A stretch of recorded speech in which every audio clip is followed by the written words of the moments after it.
The rain battered the windshield as 16-year-old Eli clutched his journal. The only thing tethering him to a past he barely remembered. Orphaned at 6. He'd been shipped to Pine Hollow, a small Ohio town where whispers of his arrival stirred the air like a storm. Tonight, his new foster parents, the Harrisons, waited inside their pristine colonial home, their rules as rigid as the starched collars they wore. Eli's sneakers squeaked on the polished hardwood as he stepped inside. The house smelled of lemon cleaner and judgment.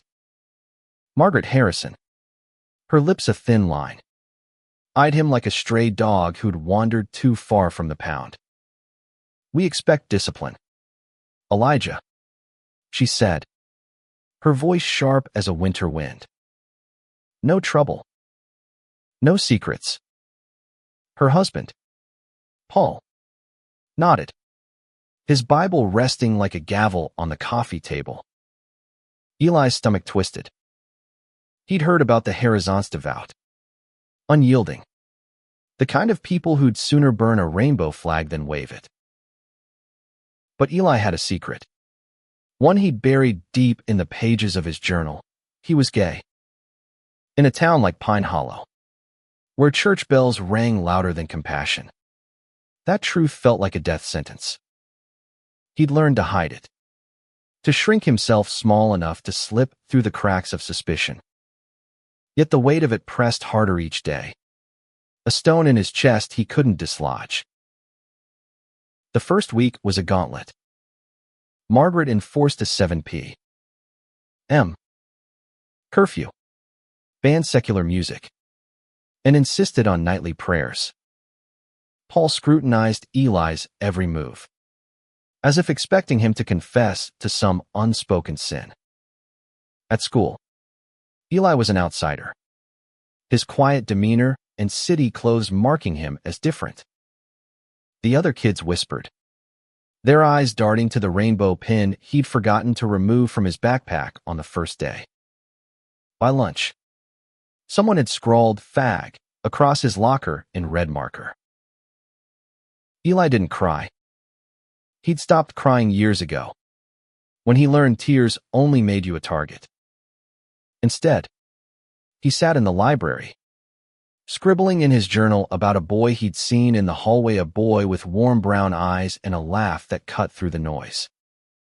His name was Jamie, a senior who moved like he owned the world, unafraid of the small-town stares. Eli didn't dare speak to him, but his name filled pages, a quiet rebellion against the Harrisons' suffocating rules.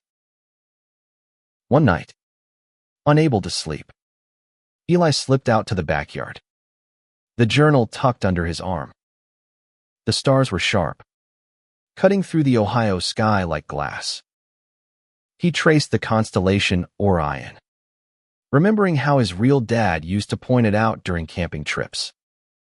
The memory stung his parents' car crash was a wound that never closed. He opened the journal, its pages worn from years of secrets. Tucked inside was a letter, yellowed and creased, from his mom. "Eli, you are enough." It read, "Always be you." He hadn't shown it to anyone, not even the social workers. It was his anchor, his proof that someone had loved him once. The creak of the back door startled him. Margaret stood there, her nightgown ghostly in the moonlight. "What are you doing out here?"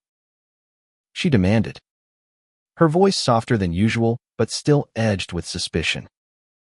Eli shoved the journal behind his back, heart pounding. "Just looking at the stars," he mumbled. She stared, her eyes searching his face, then turned back inside without a word. For the first time, Eli wondered if there was something beneath her cold exterior, something human. At school, Jamie started noticing him. It began with a nod in the hallway, then a shared smile during history class.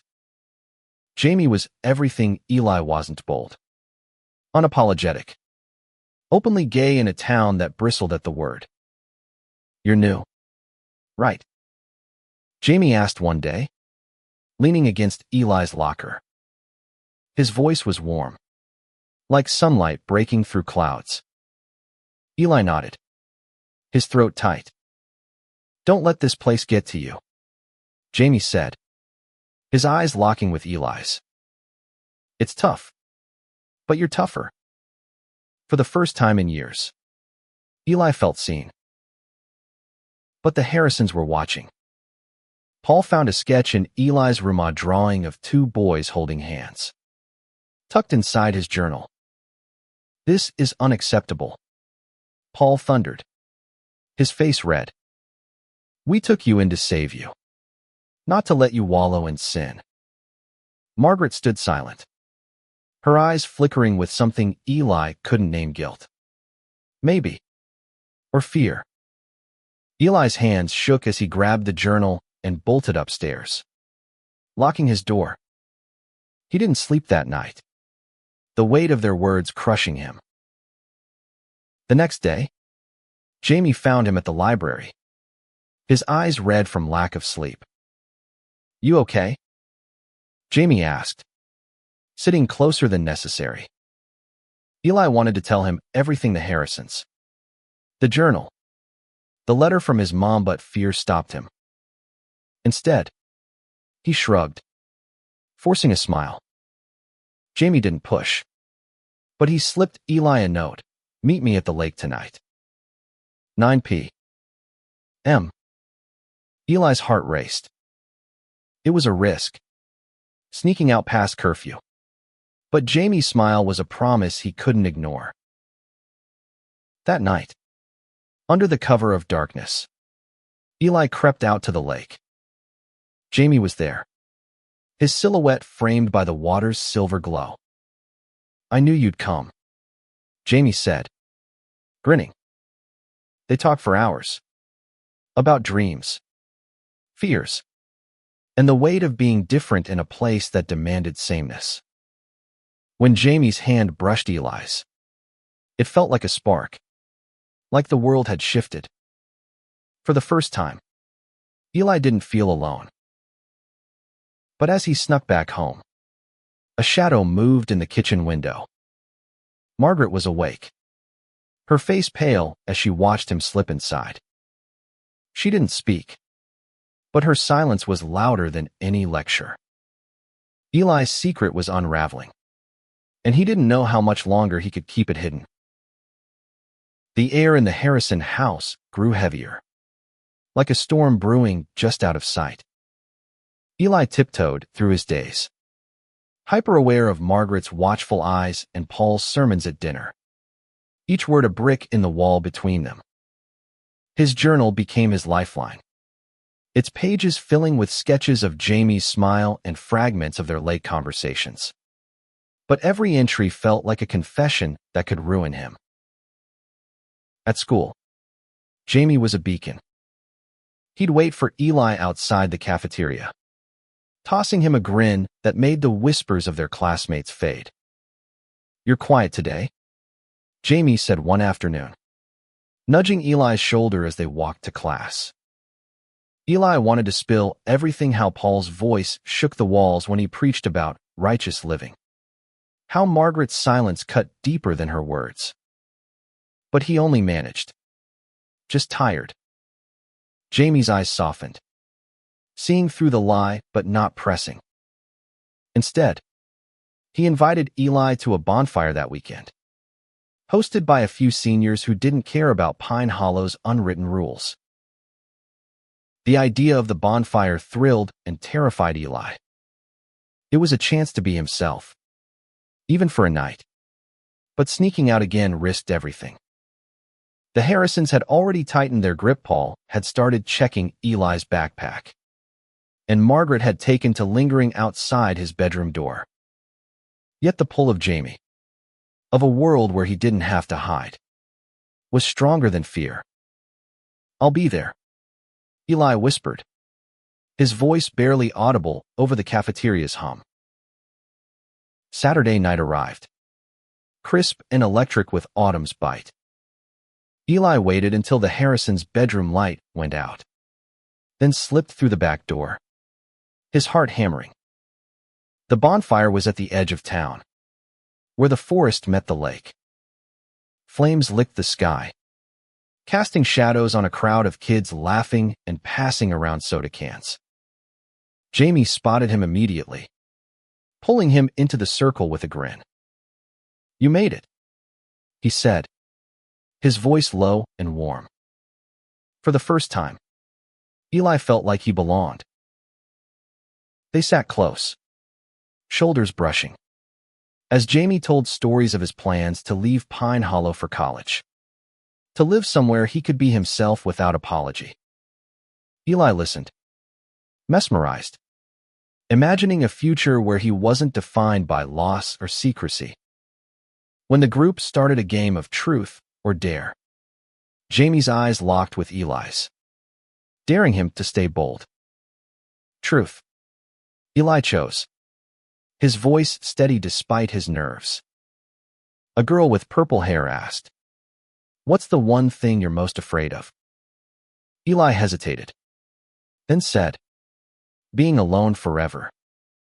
The group went quiet, and Jamie's hand found his under the blanket, squeezing gently. But the night wasn't all freedom. A group of jocks from school crashed the bonfire, their laughter sharp and cruel. One of them, a linebacker named Kyle, spotted Eli and Jamie sitting close. "What's this?" Kyle sneered, his voice carrying over the crackling fire. "Pine Hollow's got its own little rainbow club now." The words hit like a punch, and Eli froze, his instinct to shrink kicking in. Jamie, though, stood up, his jaw set. "Got a problem, Kyle," he said, stepping forward. The tension crackled until the other seniors diffused it, but Eli's heart didn't stop racing until they left. Back home, Eli barely made it to his room before Margaret's voice stopped him cold. "Where were you?"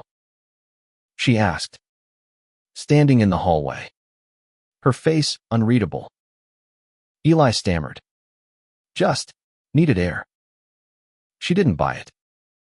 The next morning, Paul announced a new rule: no leaving the house without permission.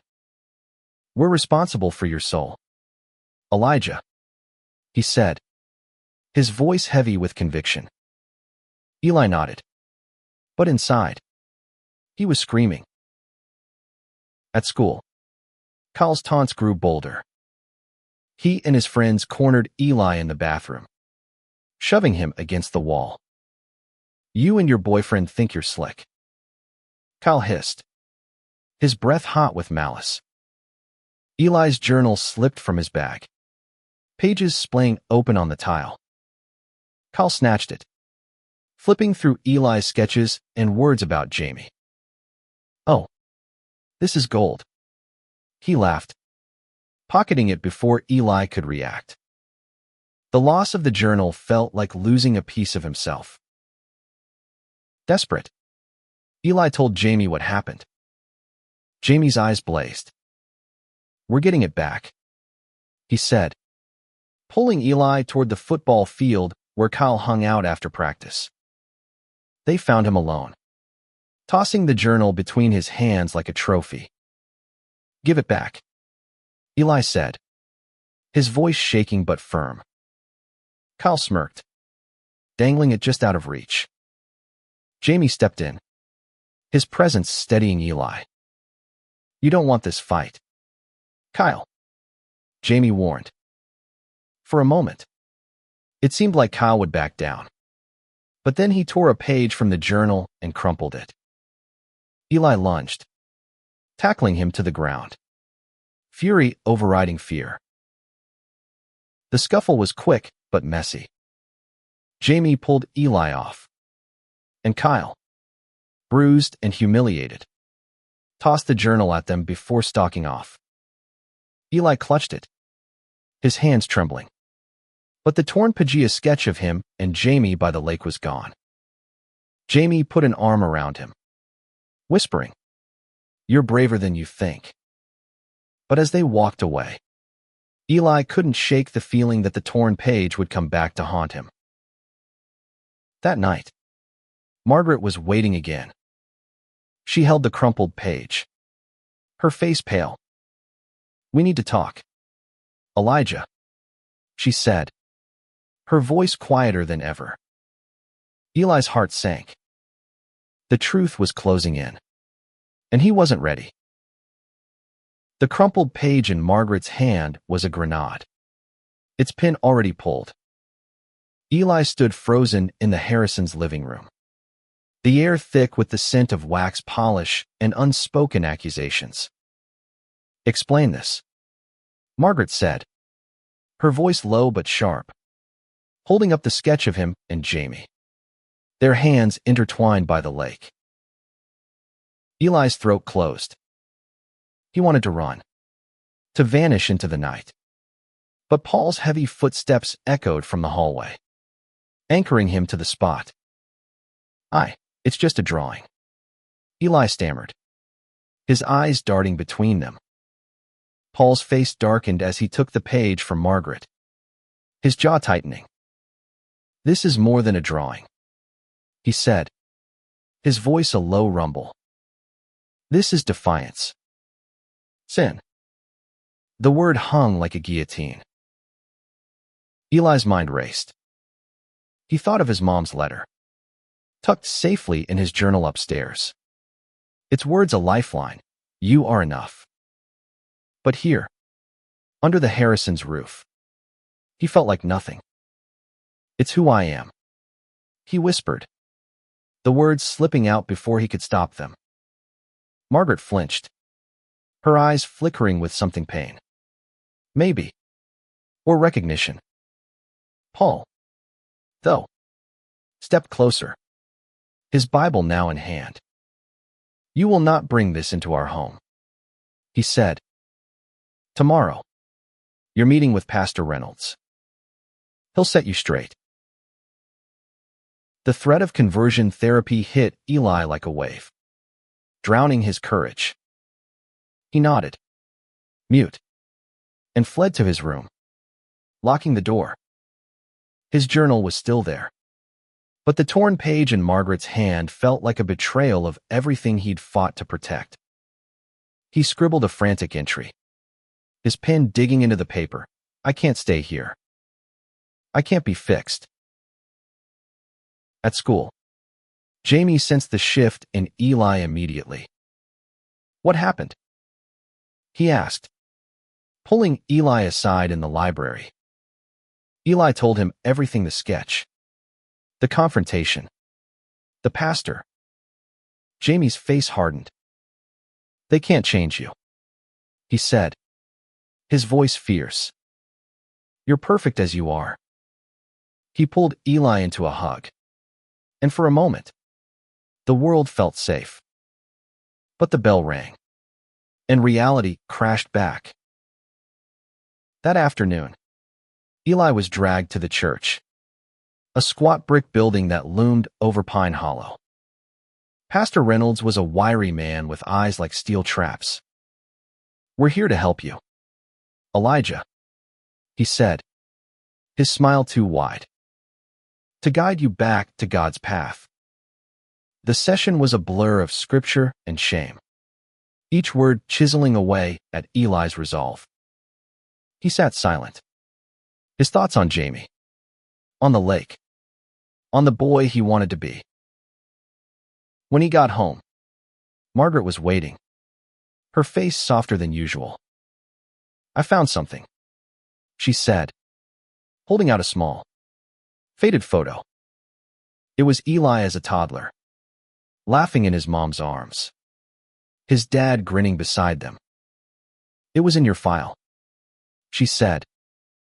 I didn't know." Eli took the photo, his chest aching. "Why are you showing me this?" he asked. Margaret hesitated, then said, "Because you deserve to know you were loved."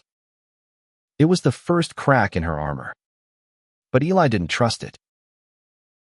That night, he snuck out again, meeting Jamie by the lake. "I can't keep doing this," Eli said, his voice breaking. "They're trying to erase me." Jamie took his hand, his grip firm. "Then we fight," he said. Together, they made a plan. Eli would search for answers about his parents' death, something he'd avoided for years. Maybe the truth would give him leverage, a way to break free from the Harrisons' control. The next day, Eli skipped school and took a bus to the county records office, his journal tucked under his arm. The clerk, a kind woman with glasses perched on her nose, helped him dig through old files. What he found shook him. His parents' crash wasn't an accident. A police report hinted at foul play, a car forced off the road, a witness who vanished. Eli's hands trembled as he copied the details, his mind spinning. Who would want his parents dead? Back home, he hid the papers in his journal. But Margaret's footsteps were already creaking outside his door. "Elijah, we're not done talking," she called. Eli's heart pounded. He didn't know how much longer he could keep his secret, or what the truth about his parents would cost him. Jamie was waiting for him at school the next morning, his face lit with determination. "Did you find anything?" he asked. Eli showed him the report, and Jamie's eyes widened. "This changes everything," he said. "We need to dig deeper." They decided to track down the witness, a man named Carl Whitaker, who'd lived in Pine Hollow a decade ago. But Pine Hollow was small, and secrets didn't stay buried long. Kyle and his friends were watching, their smirks promising trouble. That night, Eli found Margaret in the kitchen, staring at the photo of his parents. "They were good people," she said, almost to herself. "I knew them, Elijah." Before. Eli froze. "What do you mean?" he asked. Margaret's eyes met his, and for the first time, he saw fear in them. "There are things you don't know," she said. "Things we've kept from you." Before Eli could press her, Paul's voice boomed from the hallway, and Margaret clammed up. The truth was closer than ever, but so was the danger. Eli clutched his journal, knowing the next step could shatter everything. Margaret's words hung in Eli's mind like fog over the lake, thick and impossible to see through. She knew his parents knew them before.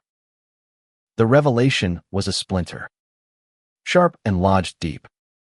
But Paul's presence silenced any chance to dig further. Eli lay awake that night, his journal open. The police report's details scrawled across a new page. A car forced off the road, a witness named Carl Whitaker. And now, Margaret's cryptic confession. The pieces didn't fit, but they were starting to form a picture he wasn't sure he wanted to see. At school, Jamie was relentless. "We need to find Whitaker," he said, his voice low as they huddled in the library. Eli nodded, but fear gnawed at him. Pine Hollow was a town where questions were met with suspicion, and he was already on thin ice with the Harrisons. Still, Jamie's certainty was infectious. They searched online, finding an old address for Whitaker on the outskirts of town, in a trailer park that had seen better days. "We go after school," Jamie said. "I'm with you." The trailer park was a maze of rusted metal and overgrown weeds, the air heavy with the scent of diesel and regret.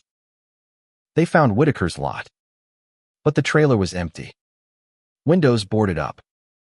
A neighbor, an old man with a cigarette dangling from his lips, squinted at them. "You looking for Carl?" he rasped. "He left years ago? Said something about a bad deal and folks coming for him." Eli's stomach dropped. "Did he say who?" he asked. The man shrugged. Didn't stick around to chat. Back at the lake, Eli and Jamie sat on a fallen log, the water lapping softly. "This is bigger than we thought," Jamie said, his voice steady but his eyes worried. Eli clutched the journal, his mom's letter pressed against his chest. "What if it's connected to the Harrisons?" he whispered. Jamie's hand found his, grounding him. "Then we keep digging," he said. "But we're careful." Careful wasn't enough. Kyle and his crew were circling closer, their taunts now laced with specific details from Eli's journal they shouldn't know. Someone had been talking. Or worse, snooping. Eli's fear spiked when he found his locker ajar. Another page missing, a poem about Jamie. Raw and unguarded. He confronted Kyle in the hallway, his voice shaking. "Give it back," he demanded. Kyle grinned, tossing the page to his friends. "You're gonna regret this, Fairy," he said, shoving Eli against the wall. Jamie stepped in, his fists clenched, but a teacher broke it up before it escalated. The page was gone, passed around like a trophy. Eli felt exposed, his secrets weaponized. At home, Paul was waiting, his face grim. "We heard about the fight," he said. "This behavior stops now." Margaret stood behind him, silent, her eyes avoiding Eli's.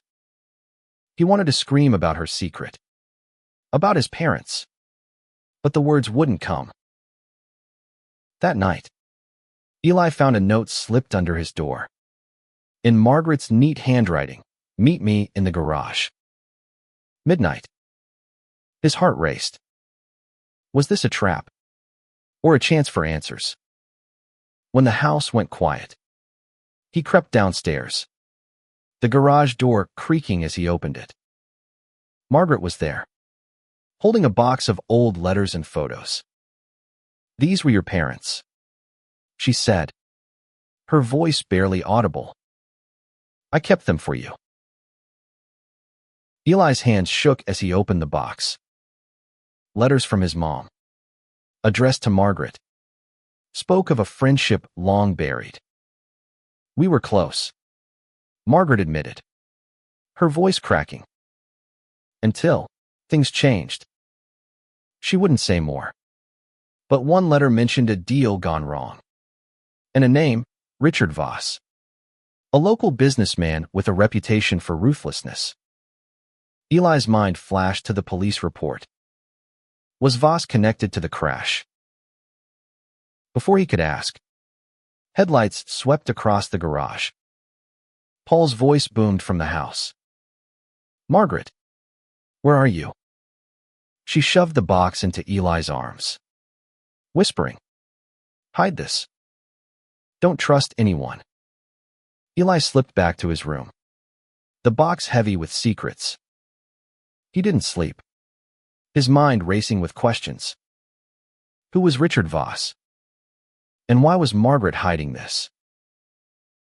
The next day, Jamie and Eli tracked down Voss's name in Old Town records.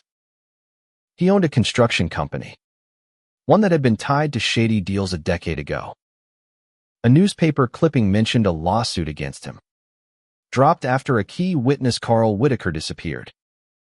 The puzzle was coming together, but each piece felt like a step toward danger. At school, Kyle's taunts escalated. He pinned the stolen poem to the bulletin board, the words mocking Eli in front of everyone. Jamie tore it down, but the damage was done. Whispers followed Eli everywhere, and he felt the town closing in. That night, he wrote in his journal, The truth is a trap. But I can't stop now. Jamie's number was scrawled on the next page. A reminder of the one person keeping him grounded. As Eli closed the journal, he heard a noise outside a car idling, too close to the house. He peeked through the curtains and saw a black SUV, its driver hidden in shadow. His heart pounded. Someone was watching. And the truth about his parents' death was no longer just a memory, it was a threat. The black SUV lingered outside the Harrison house, its engine a low growl that set Eli's nerves on edge. He ducked behind the curtains, his journal pressed against his chest, the weight of Margaret's box of letters heavy in his closet. The vehicle idled for a moment longer, then rolled away, leaving only darkness and questions. Eli didn't sleep, his mind tangled with thoughts of Richard Voss, Carl Whitaker, and Margaret's cryptic words, "Don't trust anyone." Morning brought no relief. Paul's sermon at breakfast was sharper than ever, his eyes boring into Eli as he spoke of temptation and consequences. Margaret was quieter, her hands fidgeting with a dish towel, avoiding Eli's gaze. He wanted to confront her about the letters, about Voss, but Paul's presence was a wall between them. At school, Jamie was waiting, his face tense. "You look like you saw a ghost," he said, pulling Eli into an empty classroom. Eli spilled everything: the SUV, the box, Voss's name. Jamie's eyes narrowed. "We need to find out who Voss is. Now." They skipped last period and headed to the town library, a dusty building with flickering lights. The librarian, an older woman with a kind smile, helped them pull microfiche records from 10 years ago. Voss's name appeared in articles about his construction empire. But one stood out: a scandal involving land deals and threats against whistleblowers. Carl Whitaker had been a foreman on one of Voss's sites, fired after raising concerns about safety violations. The timing lined up with Eli's parents' crash. "This can't be a coincidence," Eli whispered, his hands shaking as he copied the details. Jamie grabbed his arm. "We're close, Eli. But we've got to be smart. If Voss is still around, he's dangerous." Eli nodded, but the fear was a knot in his chest. Back at the Harrison house, he hid the microfiche copies in his journal, alongside his mom's letter.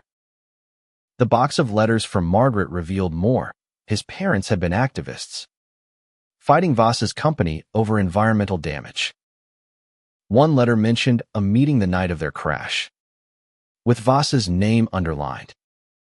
Eli's blood ran cold. Had his parents been targeted?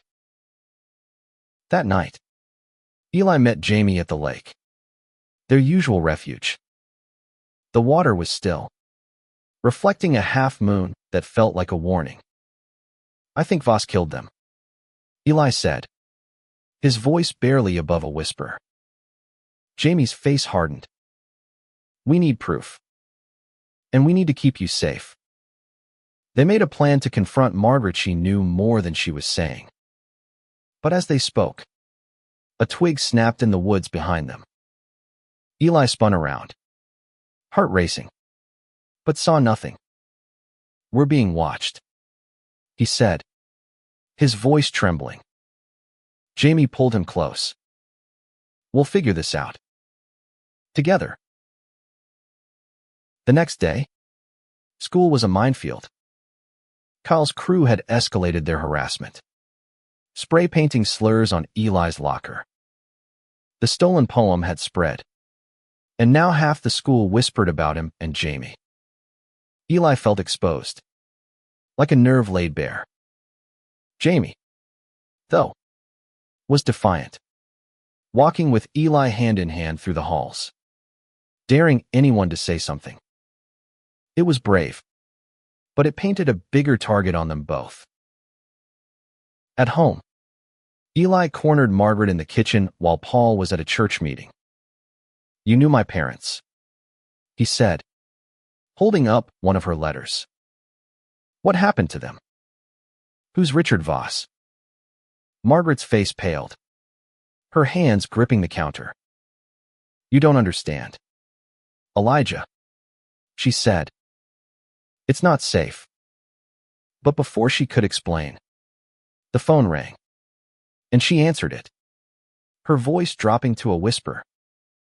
Eli caught one word: Voss. His suspicion was confirmed. Margaret was hiding something big. He slipped upstairs, adding her reaction to his journal. But when he opened the closet to check the box, it was gone. Panic surged through him. Someone had been in his room. He texted Jamie, who replied instantly, "Meet me at the lake. Bring everything you've got." Eli grabbed his journal and snuck out, his heart pounding. At the lake, Jamie was waiting, his face grim.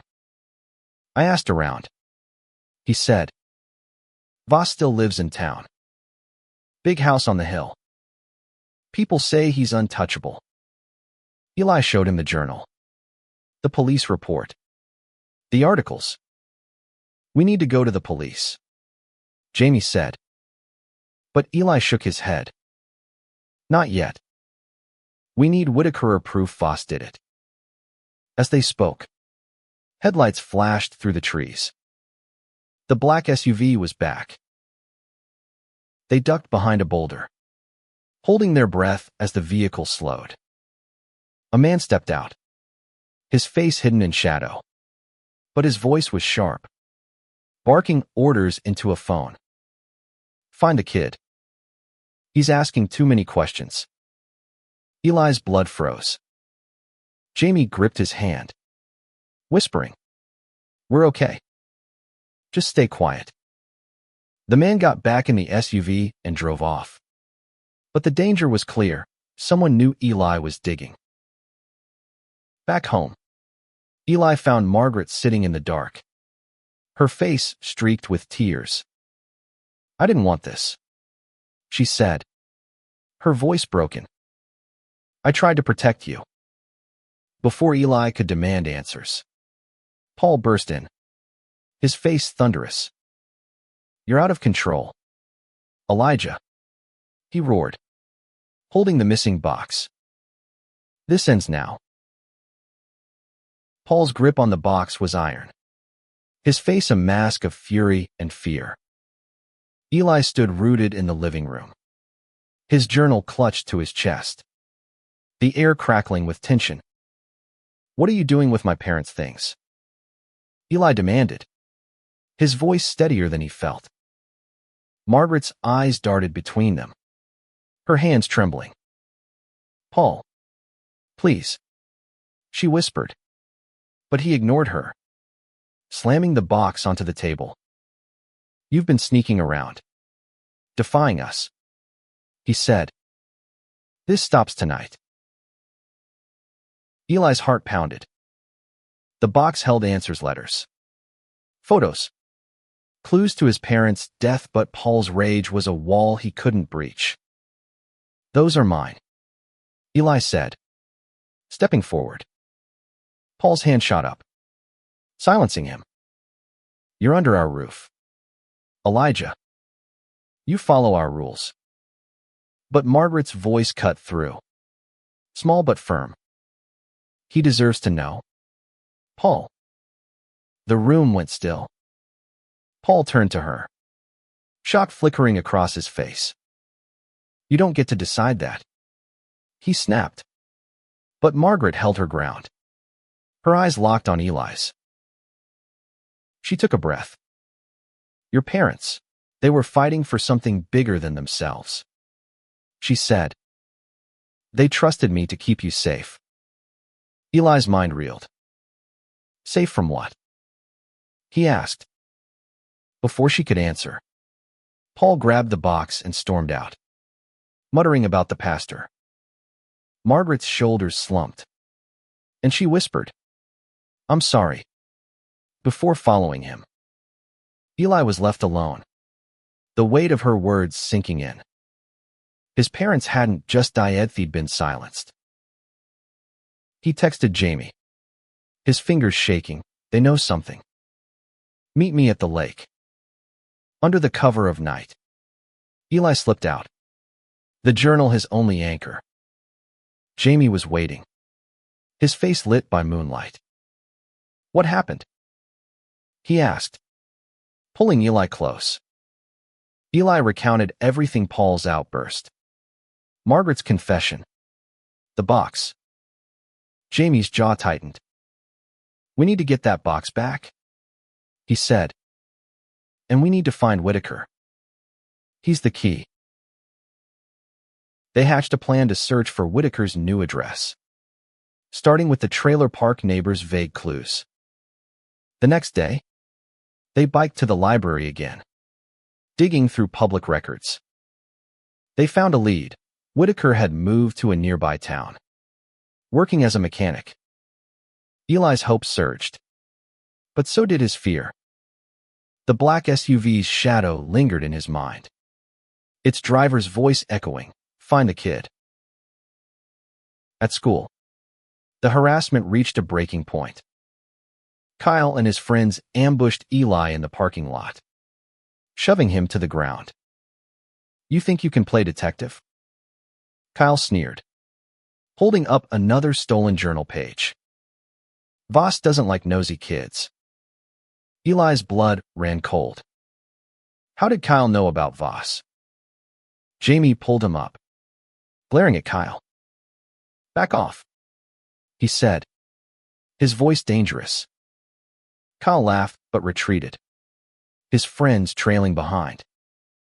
Eli's hands shook as he stuffed the torn page back into his journal. "They're connected," he whispered to Jamie. "Kyle, Voss, maybe even the Harrisons." That night, Eli confronted Margaret again, catching her alone in the kitchen. "Why did you say you were protecting me?" he demanded. Her eyes filled with tears. "Your parents were my friends," she said. "They uncovered something about Voss corruption. Payoffs. Maybe worse. They were going to expose him when..." Her voice broke. "I promised your mom I'd look after you if anything happened." Eli's chest tightened. "Then why are you letting Paul control me?" he asked. Margaret looked away. "He's afraid. For you. For us." The next day, Eli and Jamie drove to the neighboring town, using Jamie's beat-up truck. Whitaker's shop was a grimy garage, the air thick with oil. A grizzled man with tired eyes looked up as they entered. "You Carl Whitaker?" Eli asked, his voice steady despite his nerves. The man froze, then nodded. "What do you want?" he asked. "Wary." Eli pulled out the police report. "My parents died 10 years ago. You saw something. Tell me." Whitaker's face paled. "I can't," he said, glancing at the door. Voss's eyes everywhere. But Eli pressed, showing him his mom's letter. Whitaker's hands shook as he read it. "Your folks were good people," he said finally. "They were going to blow the whistle on Voss's deal-shoddy buildings. Bribes to inspectors. I saw the crash. It wasn't an accident. A black car ran them off the road. I ran because Voss threatened my family." Eli's heart pounded. It was true. Before they could ask more, a black SUV pulled up outside. Whitaker shoved them toward the back door. "Go. Now." Eli and Jamie bolted, their footsteps echoing as they fled into the night. Back in Pine Hollow, Eli hid in Jamie's basement, His journal open. Whitaker's words scrawled across a new page. The truth was clear, but it came with a cost. Voss was still out there, and he knew Eli was close. As they sat together, Jamie took Eli's hand. "We're in this together," he said. "No matter what." Eli nodded, but the fear was a shadow he couldn't shake. The Harrisons were hiding something. Voss was watching, and the truth about his parents' death was a fuse, burning closer to an explosion. The basement of Jamie's house was a fortress of dim light and old furniture. But to Eli, it was the only place that felt safe. His journal lay open on his lap. Whitaker's confession scrawled in jagged ink, a black car. Voss's threats. His parents' fight against corruption. Jamie sat beside him, their shoulders touching, his presence a steady anchor in the chaos. "We've got proof now," Jamie said, his voice low but fierce. "We take this to the police." Eli nodded, but doubt gnawed at him. Voss's reach was long, and Pine Hollow's police weren't known for challenging the powerful. They spent the night planning, poring over the journal, the police report, and the letters from Margaret's box, which Eli had managed to retrieve before Paul locked it away again. One letter stood out, his mom's handwriting. Frantic, warning Margaret about a final meeting with Voss the night of the crash. They knew they were in danger. Eli whispered, his voice breaking. Jamie squeezed his hand. "They were brave. Like you." But bravery felt distant when Eli returned to the Harrison house at dawn. Paul was waiting, his face a storm cloud. "Where were you?" he demanded, his voice shaking the walls. Eli's heart raced, but he held his ground. "I know about Voss," he said, the words spilling out. "I know he killed my parents." Paul's eyes widened, and for the first time, Eli saw fear in them. Margaret, standing in the doorway, gasped. "Elijah, stop," she pleaded. But Eli pressed on. "You knew, didn't you? Both of you." Paul's silence was an answer. Margaret's face crumpled, and she sank into a chair. "We didn't know everything," she said, her voice barely audible. "Your parents asked us to take you if anything happened. Voss, he threatened us too." Eli's anger flared. "So you let him get away with it. You let him ruin my life." Paul stepped forward, his voice softer now. "We thought we were protecting you, keeping you out of his sights." The revelation hit Eli like a tidal wave. The Harrisons weren't just strict, they were scared, trapped in Voss's shadow as much as he was. But their fear didn't excuse the years of control. The sermons, the attempts to fix him. "I'm not your project," Eli said, his voice steady. "I'm not hiding anymore." He grabbed his journal and stormed out, heading for Jamie's. At school, the air was thick with tension. Kyle's crew had backed off, but the whispers hadn't. Eli and Jamie met in the library, plotting their next move. "We need someone we can trust," Jamie said. They decided on Ms.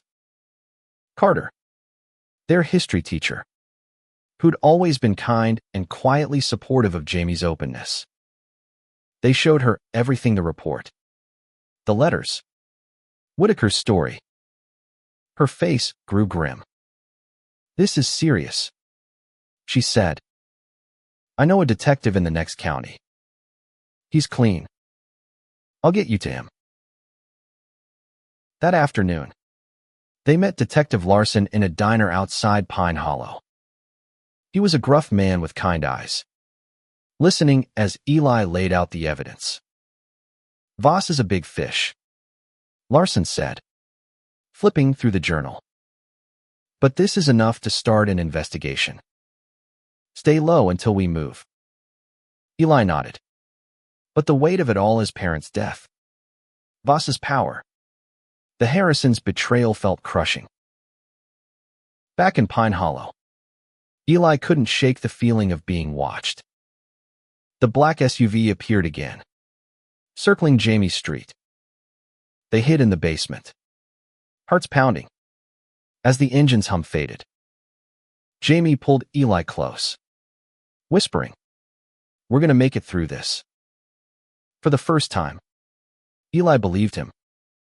Their lips met, a quiet promise in the dark, and Eli felt a spark of hope. He wasn't alone anymore. But the next morning, everything unraveled. Paul showed up at Jamie's house, his face ashen. "Elijah, you need to come home," he said. "Voss knows you're digging." He called. Eli's blood ran cold. Before he could respond, Jamie's phone buzzed a text from MS. "Carter, Detective Larson's been reassigned. Someone's pulling strings." Voss was closing in, and the police weren't coming. Eli and Jamie raced to the lake, their safe haven, to regroup. "We confront Voss," Jamie said, his eyes blazing. "We record him. Get a confession." It was reckless, but they were out of options. They found Voss's address, a mansion on the hill, gated and imposing. That night, they snuck through the woods, Eli's journal tucked under his arm, a recorder in Jamie's pocket. The gate was open, as if Voss was expecting them. Inside, Voss was waiting, his smile cold. "You're persistent," he said, leaning back in a leather chair. "Like your parents." Eli's heart pounded, but he held up the police report. "I know what you did," he said. Voss laughed, unfazed. "You think you can touch me?" But as he spoke, Jamie hit record, his hand steady. Voss's eyes narrowed, and the room grew colder. Before Eli could react, the black SUV's headlights flashed through the window. Voss's men were here, and the trap was closing. The air in Voss's mansion was thick with menace, the recorder in Jamie's pocket a fragile hope against the looming threat. Eli stood frozen, clutching his journal, as Voss's smile twisted into something predatory. "You're out of your depth, kid," Voss said, his voice smooth as oil. The headlights outside grew brighter, and heavy footsteps echoed from the hallway. Eli's heart pounded, but Jamie's hand brushed his, a silent reminder they were in this together. "You killed my parents," Eli said, his voice shaking but firm, holding up the police report. "I have proof." Voss leaned forward, unfazed. "Proof? You have a dead witness and some old papers." "No one's coming for me." But his eyes flicked to the journal, and Eli saw a flicker of unease. Jamie stepped closer, his voice steady. "Then why are you so nervous?" Voss's smile faltered, and for a moment, the room was silent except for the hum of the SUV outside. The door burst open, and two men in dark jackets stormed in, their faces hard. "Get them," Voss snapped. But Eli was ready. He threw the journal at Voss, pages scattering, distracting him long enough for Jamie to pull Eli toward a side door. They ran, the men's shouts echoing behind them, through a maze of opulent rooms and out into the night. The woods were their only cover. branches clawing at their faces as they sprinted toward the lake. Panting, they collapsed behind a cluster of trees. The recorder still in Jamie's pocket. Did it get enough? Eli whispered, his breath ragged. Jamie checked the device, nodding. He admitted to knowing your parents. It's something. But the sound of footsteps crunching through the underbrush cut their relief short. They crouched lower, hearts racing, as flashlights swept the darkness. Eli clutched Jamie's hand. His mom's letter flashing in his mind, always be you.